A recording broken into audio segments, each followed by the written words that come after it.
Assalamualaikum warahmatullahi wabarakatuh. Saya dari kelompok 6. Saya bersama teman-teman saya akan menjelaskan tentang materi etika pemerintahan. Yang pertama akan dijelaskan oleh Rike Saradiska, yang kedua akan dijelaskan oleh Dwi Priyanistari, yang ketiga akan dijelaskan Yeni Zanuba, yang keempat akan dijelaskan oleh Mauidatul Hasana, yang kelima akan dijelaskan oleh Muhammad Aditya, dan yang keenam akan dijelaskan oleh Chandra Bagus. Dan inilah hasil penjelasan dari mereka. Saya Rike Saradiska akan menjelaskan tentang pengertian etika. Istilah etika berasal dari bahasa Yunani, yaitu ethos. Dalam bentuk tunggalnya mempunyai banyak arti, seperti tempat tinggal yang biasa, padang rumput, kandang, kebiasaan, adat, akhlak, watak, perasaan, sikap, dan cara berpikir. Dalam bentuk jamak yaitu taeta, artinya adat kebiasaan. Dan arti terakhir inilah yang menjadi latar belakang terbentuknya istilah etika oleh filsuf Yunani besar Aristoteles. Menurut Kamus Besar Bahasa Indonesia, etika adalah 1. Ilmu tentang apa yang baik dan apa yang buruk, tentang hak dan kewajiban moral.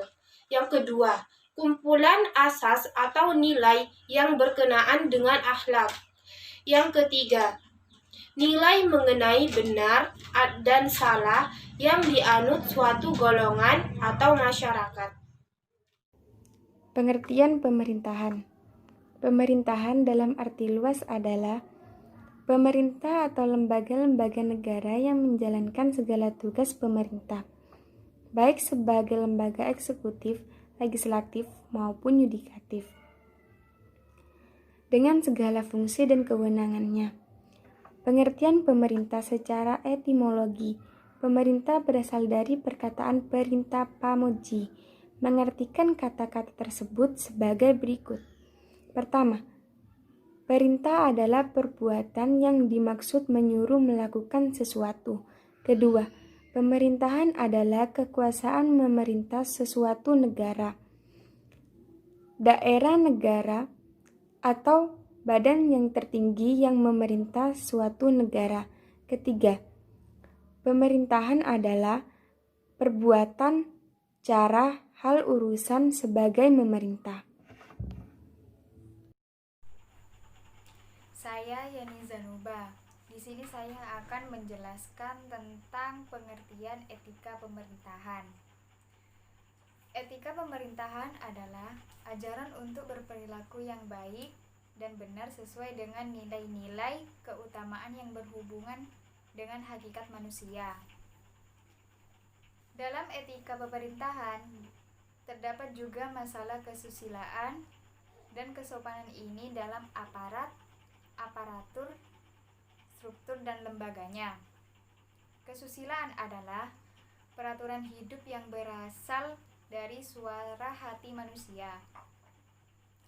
Kesusilaan mendorong manusia untuk kebaikan akhlaknya, misalnya mencintai orang tua, guru, pemimpin, dan lain-lain.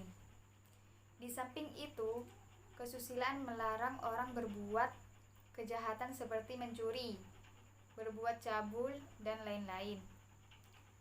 Kesusilaan berasal dari ethos dan esprit yang ada dalam hati nurani. Sanksi yang melanggar kesusilaan adalah batin manusia itu sendiri, seperti penyesalan, keresahan, dan lain-lain. Saksi bagi mereka yang melanggar kesopanan adalah dari dalam diri sendiri, bukan dipaksakan dari luar dan bersifat otonom.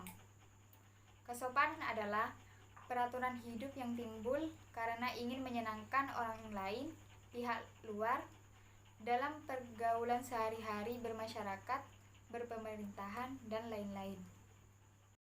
Kesopanan dasarnya kepantasan, kepatutan, kebiasaan, kepedulian, kesenonohan yang berlaku dalam pergaulan atau masyarakat, pemerintah, dan bangsa dan negara. Kesopanan disebut pula tata krama, sopan santun, adat, kostum, dan habit. Kalau kesusilaan ditunjukkan kepada sikap batin, maka kesopanan dititik beratkan kepada sikap lahir setiap subjek pelakunya, demi ketertiban dan kehidupan masyarakat dalam pergaulan. Tujuan bukan pribadinya, akan tetapi manusia sebagai makhluk sosial, yaitu kehidupan masyarakat, pemerintah, berbangsa, dan bernegara. Saksi terhadap pelanggaran kesopanan adalah mendapat celaan di tengah-tengah masyarakat lingkungan di mana ia berada, misalnya dikucilkan dalam pergaulan. Saksi dipaksakan oleh pihak luar atau norma, kaidah yang ada dan hidup dalam masyarakat. Sanksi kesopanan dipaksakan oleh pihak luar karena itu bersifat heteronom, khususnya dalam masa krisis atau perubahan. Prinsip pemerintahan dan fundamental etikanya di dalam masyarakat sering kali dipertanyakan dan kesenjangan antara ideal dan kenyataan ditantang.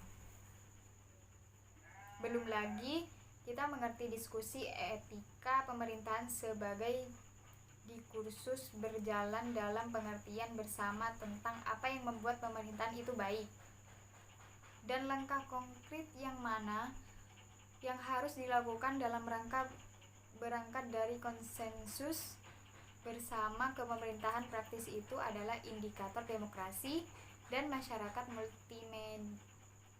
multidimensi.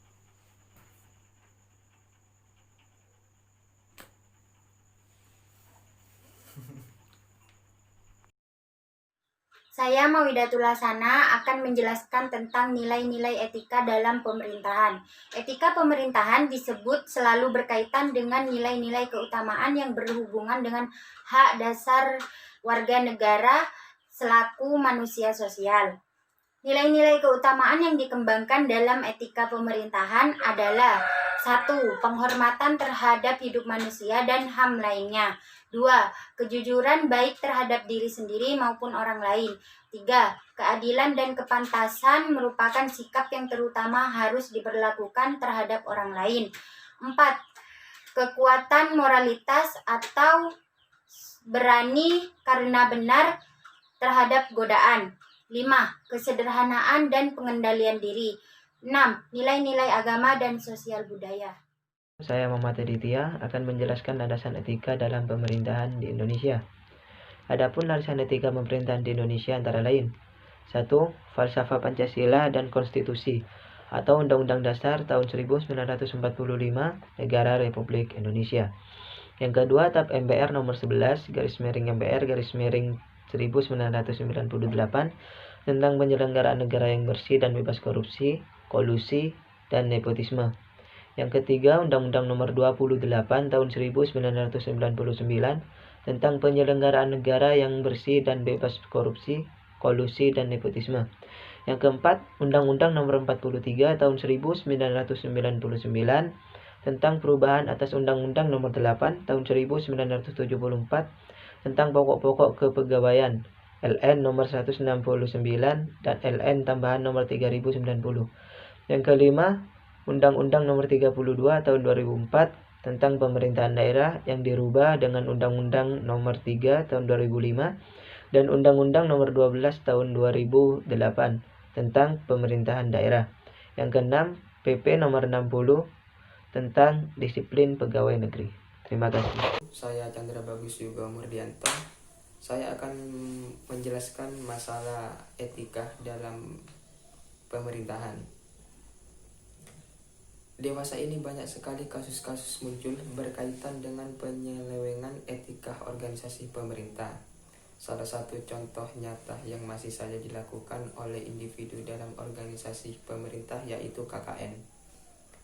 Adapun definisi KKN yaitu suatu tindak penyalahgunaan kekayaan negara yang melayani kepentingan umum untuk kepentingan pribadi atau perorangan. Akan tetapi, praktek korupsi sendiri seperti suap atau sogok kerap ditemui di tengah masyarakat tanpa harus melibatkan hubungan negara. praktek KKN, yaitu korupsi, kolusi, dan nepotisme.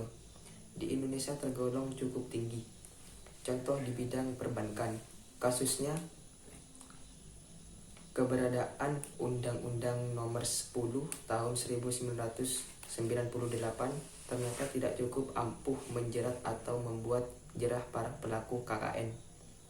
Dari data yang ada diketahui ada beberapa kasus yang cukup mencolok dengan nominal kerugian negara yang cukup besar. Praktek KKN dalam organisasi pemerintah khususnya menjadi masalah berkaitan dengan etika organisasi pemerintah karena ini merupakan penyelewengan dari apa yang seharusnya dilakukan dan dimiliki oleh seorang individu dalam organisasi pemerintah, yakni melayani masyarakat dengan baik dan berusaha memberikan yang terbaik bagi rakyat. Akan tetapi dengan adanya praktek KKN jelas merugikan bangsa dan negara. Terima kasih.